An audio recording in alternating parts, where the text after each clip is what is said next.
Buenas tardes, hermanos. Un gozo estar de nuevo con la iglesia, compartiendo la palabra de Dios. Y estamos en el libro de Eclesiastés. Y quiero preguntarle algo. ¿Has visto Jesús en este libro? Quiero que pensamos, estudiamos, revisamos, porque toda la Biblia apunta a Jesús. Y vamos a ver si hoy podemos ver Jesús en este libro. Pero también quiero llamar la atención a un versículo en 1 de Pedro 1:29, que dice que por la profecía no ha tenido origen ni voluntad humano, sino que las profecías fueron de parte de Dios, impulsado por Espíritu Santo. Entonces la palabra de Dios que tenemos en nuestra mano fue dirigido, impulsado. Salió de la boca del Espíritu Santo. Y la palabra del Espíritu Santo es que nos da vida. Y esta misma idea se encontramos en Génesis capítulo 2. Cuando Dios creó a Adán, que dice, Dios respiró en la boca de Adán y dio vida. Entonces es el respiro de Dios que dio vida a uno que no existía. Y la palabra de Dios tiene este poder de dar vida a los que están muertos. Entonces cuando leímos este libro de Eclesiastés, uno piensa, ¿cómo se puede darme vida este libro? Entonces vamos a pedir al Señor que nos dirija, que nos enseñe, y que ese libro pueda ser utilizado en nuestra iglesia, en nuestra vida, para dar vida primeramente a nosotros, pero también podemos usarlo, compartirlo de manera que los que están en el mundo, los que están muertos, escuchando estos principios, pueden ser salvados. Entonces, en este libro de Eclesiastés, está uno de los 5 libros de poesía. No sé si recuerdo cuáles son los 5 libros de poesía, pero está Job, Salmos, Proverbios, Eclesiastés y Cantares. Y 3 de estos libros está escrito por Salomón. Entonces, podemos aprender mucho de Salomón, pero también yo creo que es interesante que en este libro Salomón va a hablar de 11 áreas en que él hizo un estudio. La otra semana que revisamos la primera, que busca la ciencia, buscando si pudiera encontrar maneras de mejorar su gobernación. Y hoy vamos a buscar otros.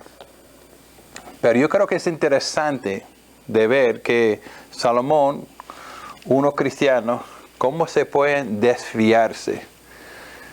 Yo creo que es importante de pensar que nosotros como cristianos, que supuestamente conocen a Dios, la mentira del enemigo pueden desviarnos. Podemos convencernos que podemos manejar cosas que realmente no debemos estar tocando. Entonces yo espero que hoy podamos escuchar la voz de Dios, podamos examinar nuestra vida para ver cómo estamos como Salomón. Pero también quiero que nosotros vemos qué dice Jesús, cómo encontramos Cristo en este libro.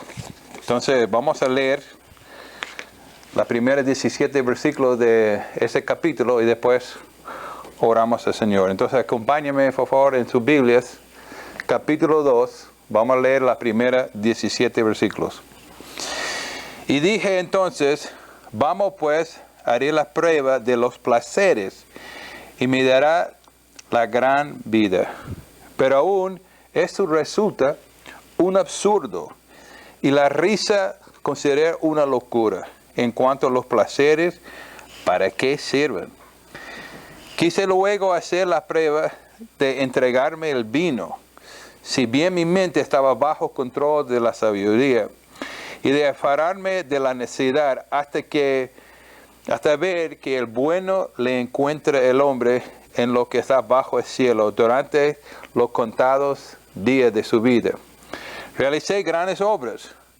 Me construí casas, me planté viñedos, cultivé mis propios huertos y jardines, y entre ellos planté toda clase de árboles frutales. También me construí aljibes para irrigar los muchos árboles que ahí crecían. Me hice de esclavos y esclavas, y tuve criados, y mucho más ganado vacuno y lunar que todo lo que me precedían en Jerusalén. Amontoné oro y plata y tesoros que fueron los reyes y provincias. Me hice de cantores y cantoras. Disfruté de los deleites de los hombres. Formé mi propio harén. Me engrandecí de gran manera más que todo lo que me precedieron en Jerusalén. Además, la sabiduría permanecía conmigo. No les engañé a mis ojos ningún deseo, ni privé de mi corazón de los placeres alguno. Mi corazón disfrutó de todos mis afanes. Solo eso saqué de tanto afanarme.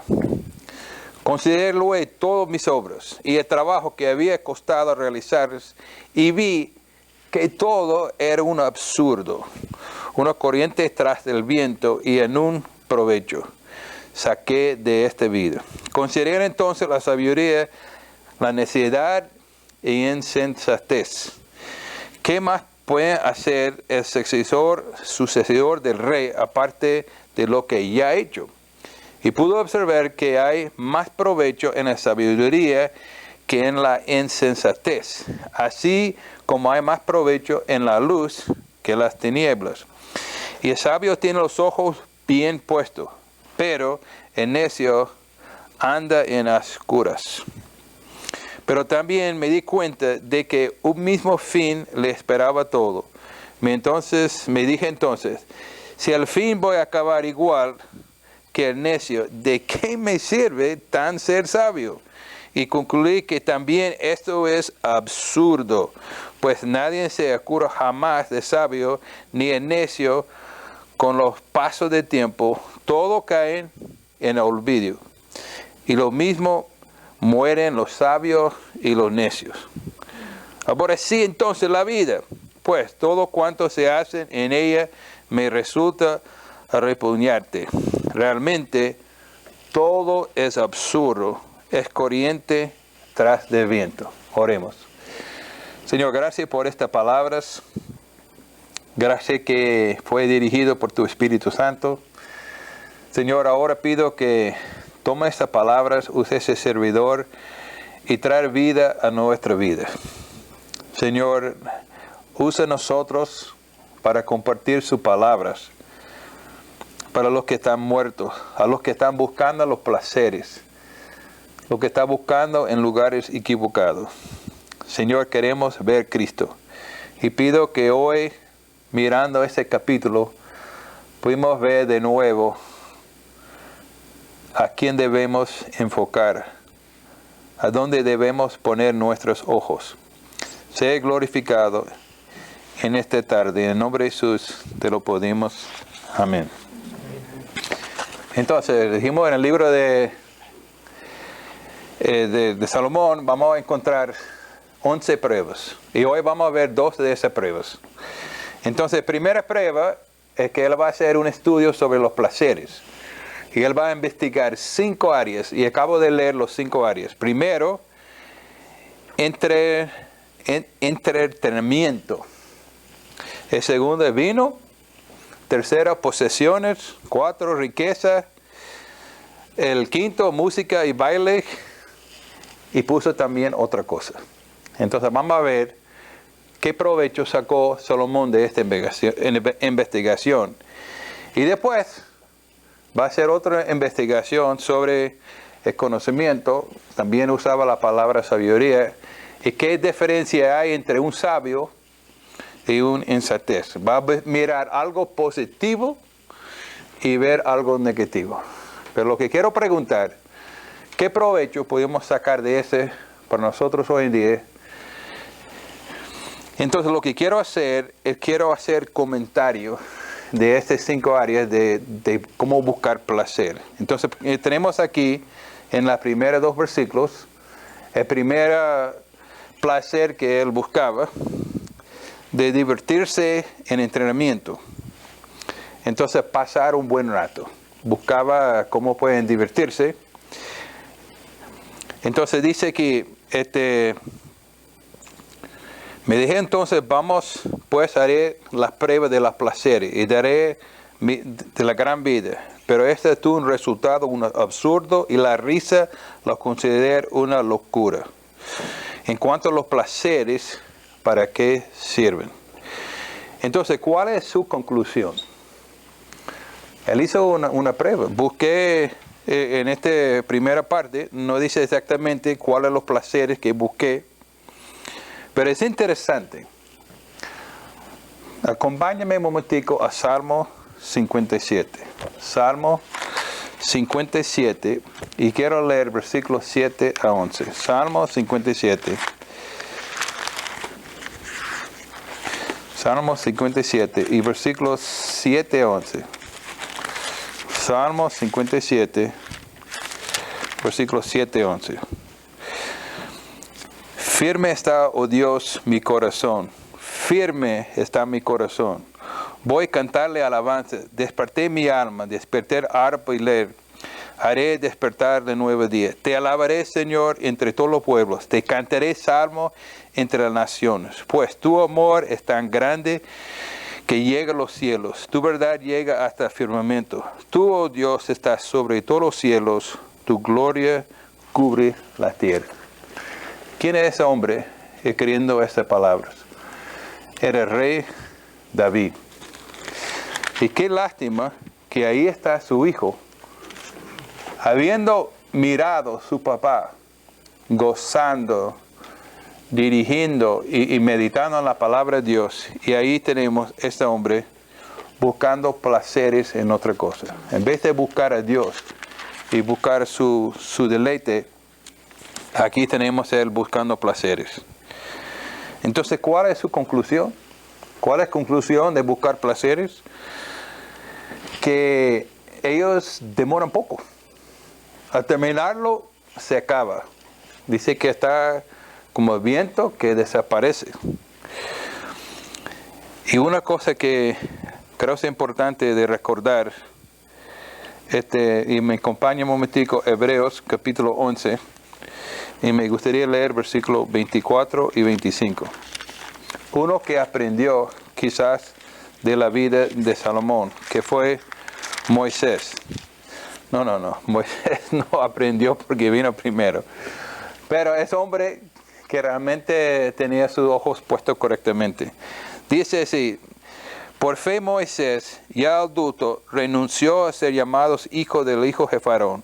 Prefiere ser maltratado del pueblo de disfrutar de los afirmados placeres del pecado. Gracias a Dios que había una persona como Moisés que en vez de buscar los placeres, propuso en su corazón, aunque tiene que sufrir, estaba dispuesto de servir al Señor. Y hermano, yo creo que ese debe ser nuestro reto. En vez de buscar los placeres ahora mismo, debemos dejarlo a un lado para servir al Señor. Ahí te van a sacar mucho más provecho. Entonces él estaba buscando placeres, pero el segundo estaba buscando en vino. Quise luego hacer la prueba, entregarme vino. Si bien mi mente estaba bajo control de la sabiduría. No sé cuántas veces he escuchado a gente que dice, yo puedo tomar con control. Y el vino no me afecta, porque yo soy sabio. Yo sé cuál es mi límite, lo que pueden tomar y lo que no deben tomar. Pero hermanos, creo que es importante entender que el enemigo nos puede engañar. Y muchas veces el enemigo nos da un pequeño pecado, una pequeña mentira en medio de algo que está bueno para desviarnos. Y aquí está el hombre con mucha sabiduría, pero en vez de estar dirigido por Dios, estaba pensando por sí mismo que él pudiera controlar su vino. Entonces él pensaba que era inteligente, que pudiera hacer todo eso bajo control, pero al final él mostró que no sirve. El hombre piensa que tomando el vino se van a...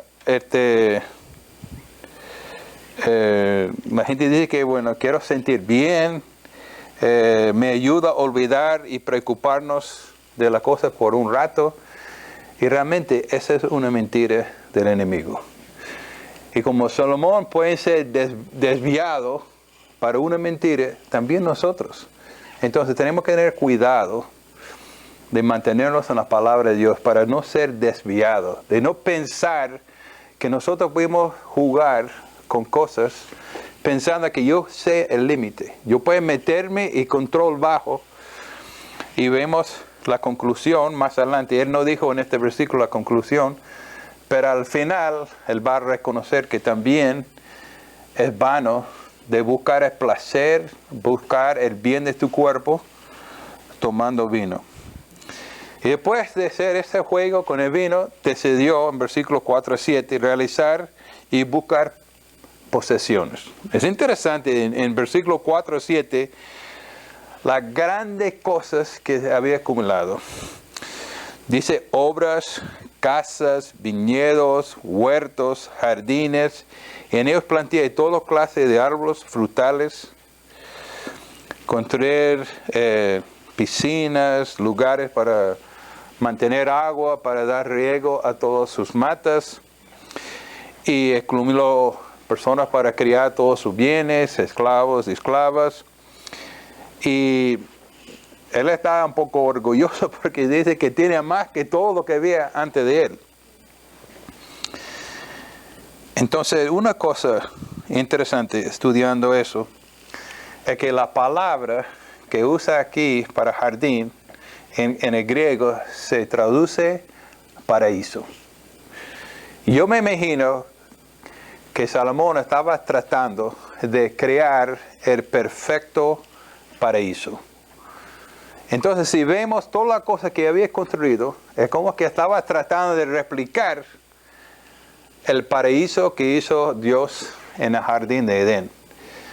Entonces, ¿cuántas personas buscan de crear un sitio, su propio paraíso? Pensando si puede construir una casa así, si puede tener una piscina allá, si puede tener un coche así, podemos crear un paraíso. Pero él vio al final que ese tampoco sirve para nada. Recuerdo en Lucas capítulo 12 que había un granero que había gran cosechas y que decía, bueno, yo voy a tumbar mis casas, mis edificios y voy a construir más grande para que yo pueda acumular más riqueza. Y vemos en el Nuevo Testamento qué había pasado con este hombre. Dice que hoy día se van a rendir cuenta, ¿no? Y perdió todo. ¿Y cuántas personas ha gastado tanta fuerza para crear una fortuna y cuando ya tiene todo montado, ya no se pueden disfrutar de ello?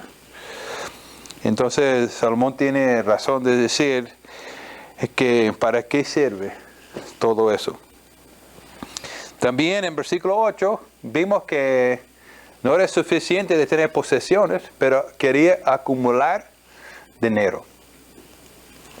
Entonces acumuló oro, acumuló plata, yo no sé qué cantidad, pero tenía bastante. Y no solamente eso, pero él tenía provincias donde cobraba impuestos. Y es interesante, ¿qué puede ser uno con tanto dinero, con tanto oro, con tanta plata? Lo que tiene que hacer es tenerlo guardado en un lugar seguro, con los soldados guardándolo para que nadie se pueda robar. Entonces, ¿cuántos de nosotros hemos puesto el enfoque en ver qué grande portfolio podemos crear? Pensando en tener el dinero tener tanta riqueza, eso va a traer a nosotros el confort, la vida tranquilo. Pero es una locura. Y una cosa que quizá este versículo me costó mucho, la última parte del versículo 8, que dice, me hice cantores y cantoras, disfruté de los deleitos de los hombres, formé mi propio harem.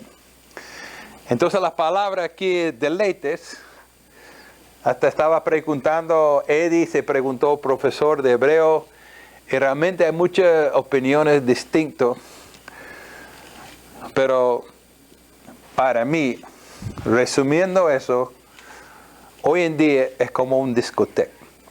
Entonces, Salomón estaba interesado en tener músicos, a lo mejor podía ser mujeres bailando, y muy semejante a los discotecas que tenemos hoy en día. Dice aquí, disfruté de los deleites de los hombres.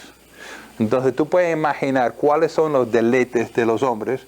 Él trató de crear ese ambiente para buscar los placeres.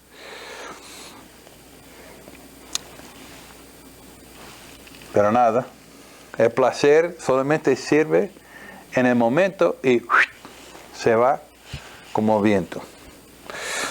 Versículo 9 y 10, él dice que cualquier cosa, entonces realmente aquí no está detallado, pero dice que si había una cosa que quería crecer, no quiso denegar a sí mismo de cualquier placer. Me engrandecé de manera más que todo los que pusieron antes de Jesús. Jamás la sabiduría permanecía conmigo. Entonces nuevamente su orgullo. Dice que yo estaba haciendo todo eso usando un buen conocimiento.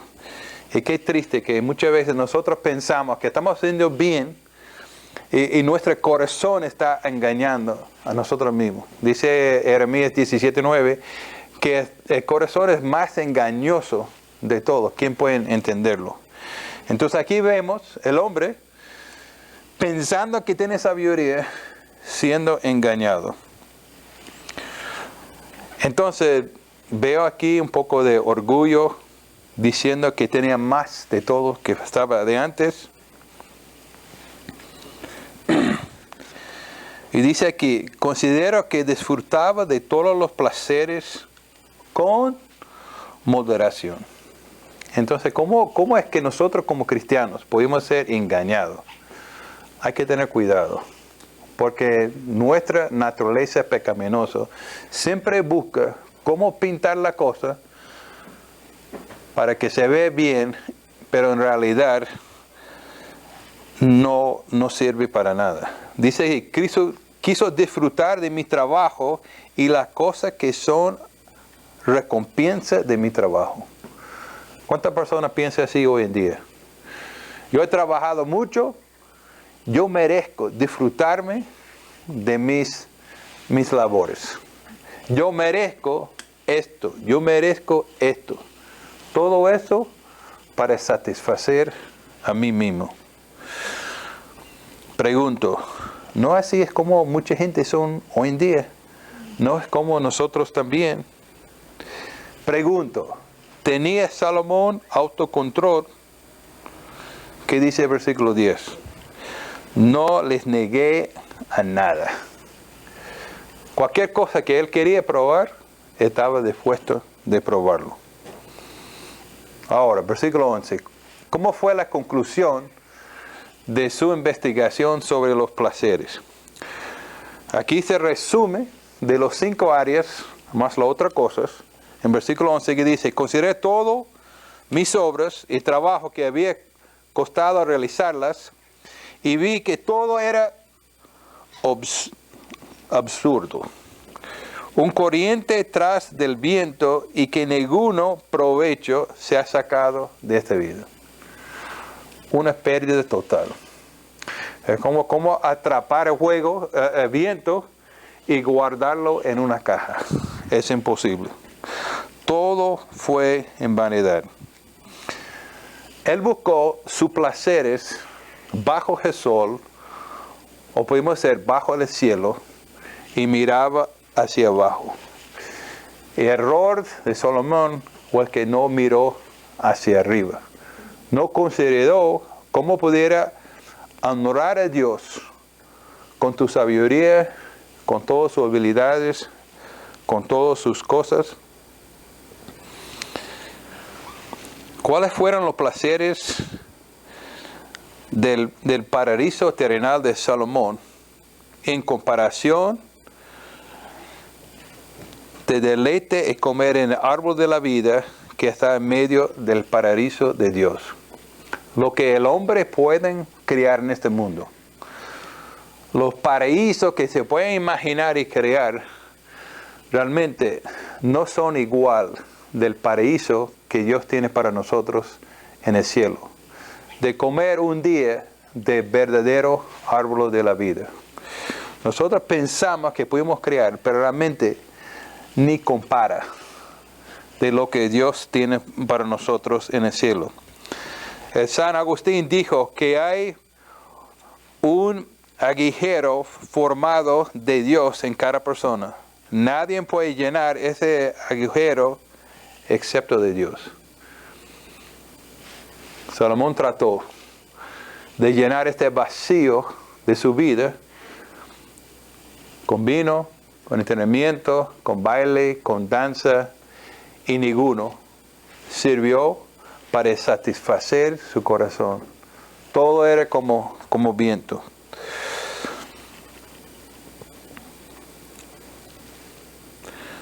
Uno ha dicho que cada vez que construimos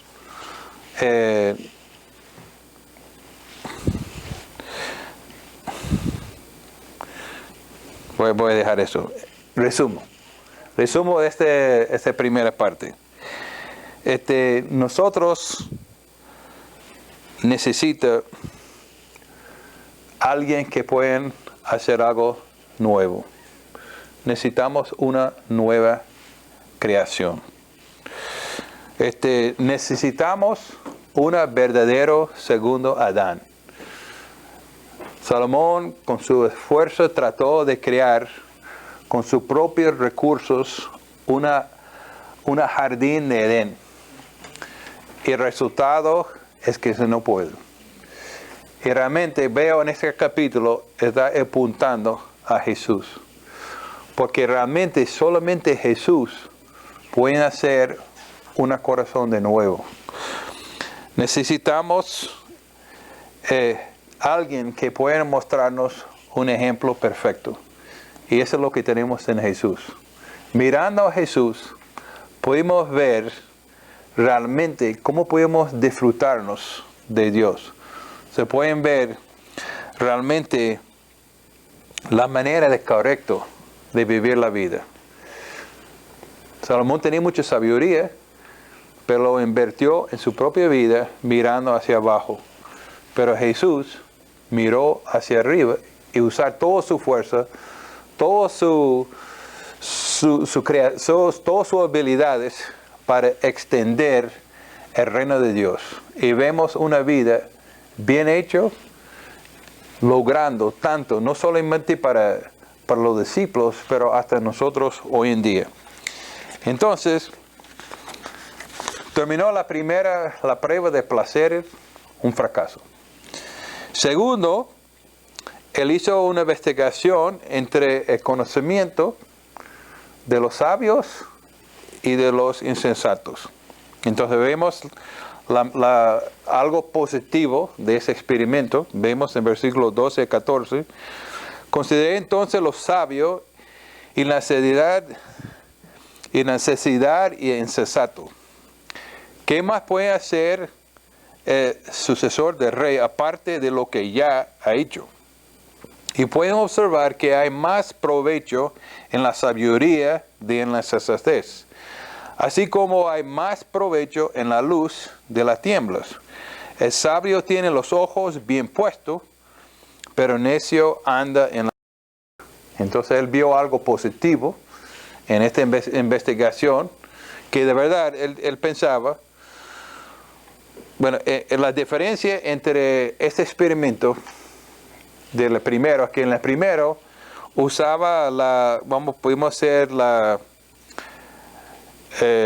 fue una búsqueda usando la ciencia de cómo hacer cosas buenas, que hay en las culturas alrededor del mundo que sirve para mejorar su reino. Pero aquí está pensando en la sabiduría,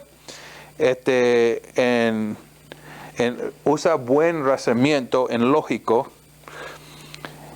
pero él dio su conclusión, es que bueno, es cierto que el sabio realmente está en mejor condiciones de loco. El sabio anda aprovechando, produciendo conocimiento, pero el necio es como un juguetón. Lo que interesa nada más es jugar.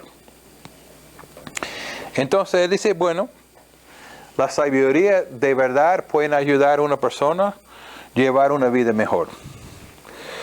Pero también dijo que el sabio es una persona que tiene sus ojos abiertos y que ve claramente. Lamentablemente, Salomón, a mi punto de vista, no estaba mirando claramente por tantas equivocaciones en cosas que estaba experimentando.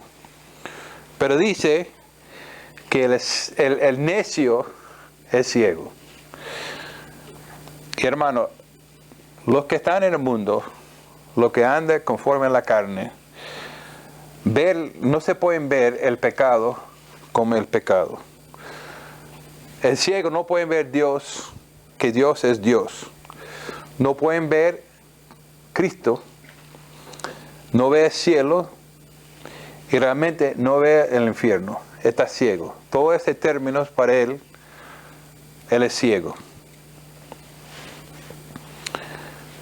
Pero yo creo que aquí es una llamada a nosotros como cristianos, la importancia de usar a nuestros ojos correctamente.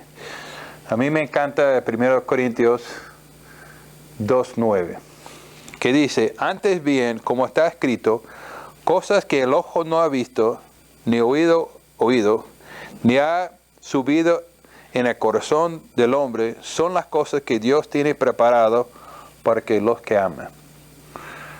El sabio, el cristiano, tiene la vista bien clara, sabiendo que realmente el mejor tesoro en esta vida es tener una relación con Cristo.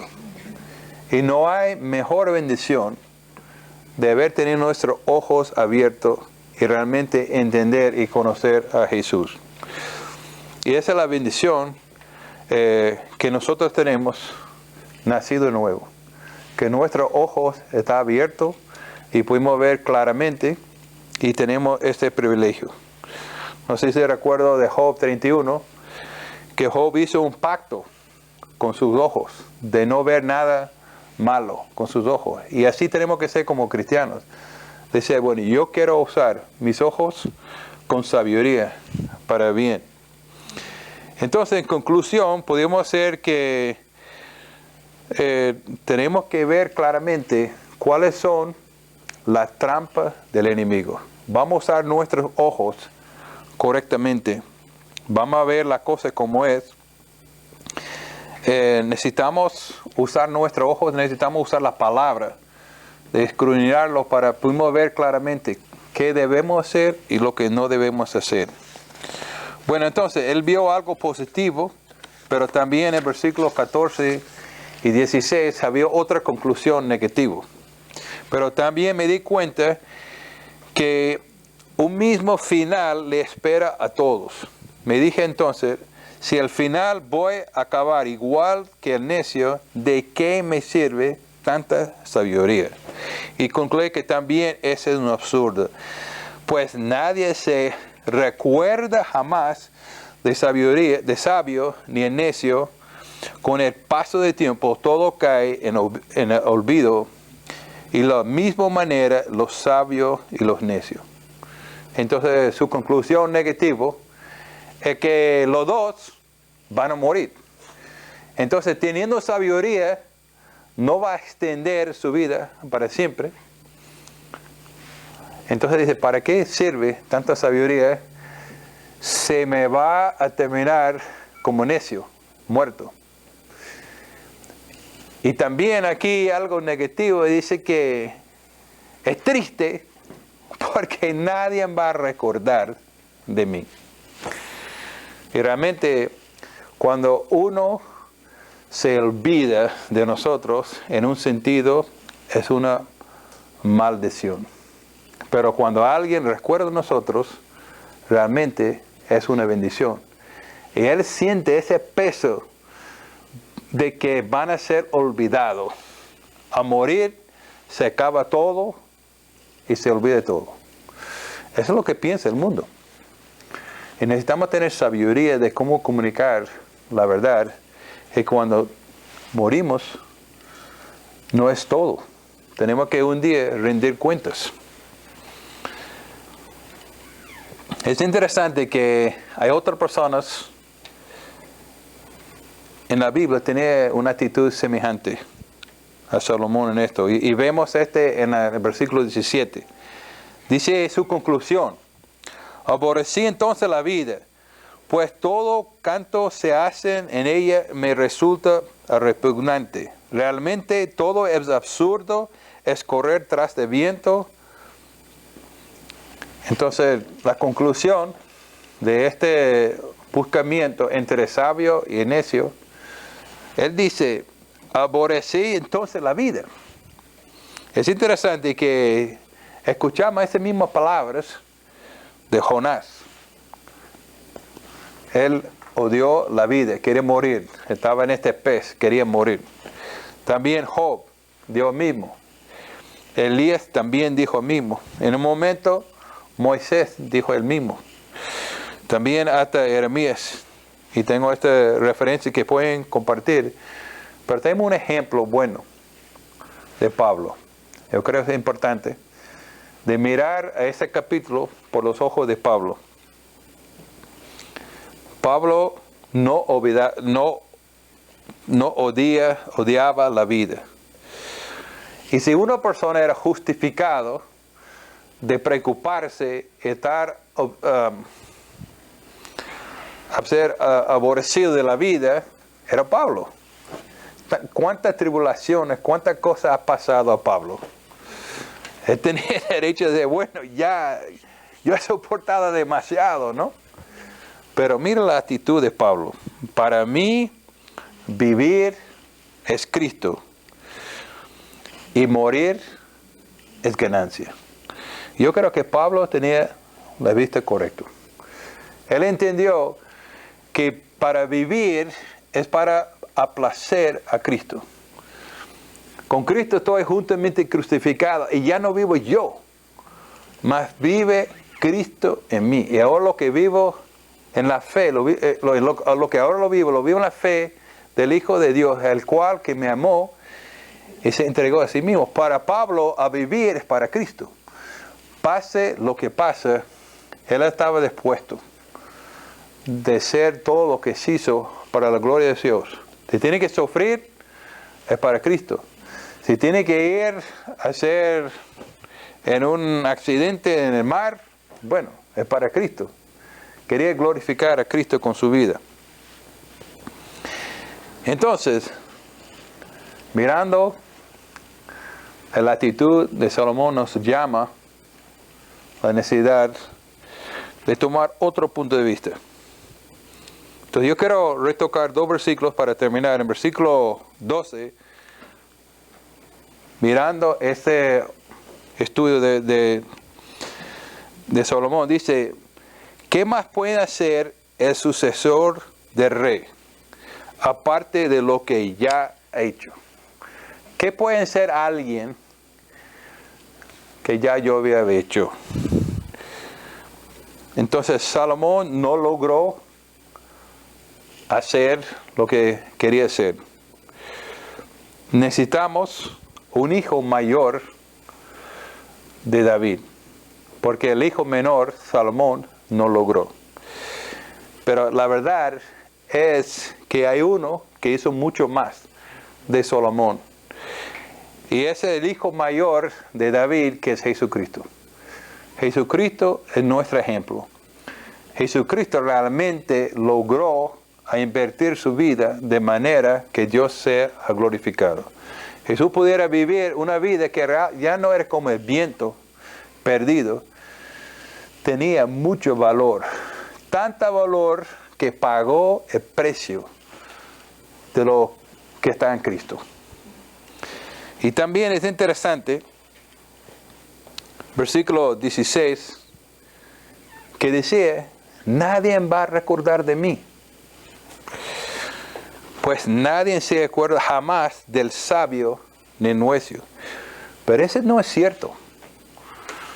Qué precioso el ladrón en la cruz, en Lucas 23, 42 y 43. Luego dijo Jesús, acuérdate de mí cuando vengas en tu reino. Te aseguro que hoy estará conmigo en el paraíso, dijo Jesús. Hermanos, hay un paraíso. El paraíso que quiso hacer Salomón no sirve para nada. Es como viento que se fue. Pero Jesús nos ofrece un paraíso maravilloso. Que estamos invitados a ser parte de ese paraíso. Dice que en Apocalipsis 21, 27, nunca entrar en ella, hablando del cielo, ni un impuro, ni los idólatras, ni los fanáticos, sino solo aquel que tiene su nombre escrito en el libro de la vida, el libro del Cordero. Hermanos, a tener nuestro nombre escrito en el libro de vida jamás sería olvidado. Vamos a pasar la eternidad en el cielo con Cristo. Aunque este capítulo se pinta un poco negativo, la realidad es que este libro nos muestra la necesidad de tener a alguien mejor de Salomón. Alguien que sabía cómo usar su mente para glorificar y alabar al Señor. Qué bueno que tenemos esa seguridad. Aunque muere, Dios siempre va a tener nosotros en cuenta. Oremos. Padre, damos gracias por su palabra. Gracias que tu palabra nos da vida. Y tu palabra nos muestra la necesidad de un paraíso mejor. Gracias por ejemplo de Jesús. Gracias por la manera en que Él usó su sabiduría, como usó sus recursos y pagó un precio para nosotros. Gracias, Señor, que hay un paraíso hecho para nosotros y tenemos la seguridad si ponemos nuestra confianza en sus sacrificios y que reconocemos nuestros errores. Si dejamos que tu Espíritu abre nuestros ojos, si tu Espíritu nos da ese conocimiento, tenemos este privilegio de gozar eternamente en el paraíso contigo. Y no solamente contigo, sino con todos los santos que hay delante de nosotros y nos van a acompañar en esta tierra. Para ti sea toda la honra y gloria. Por el nombre de Jesús te pedimos. Amén.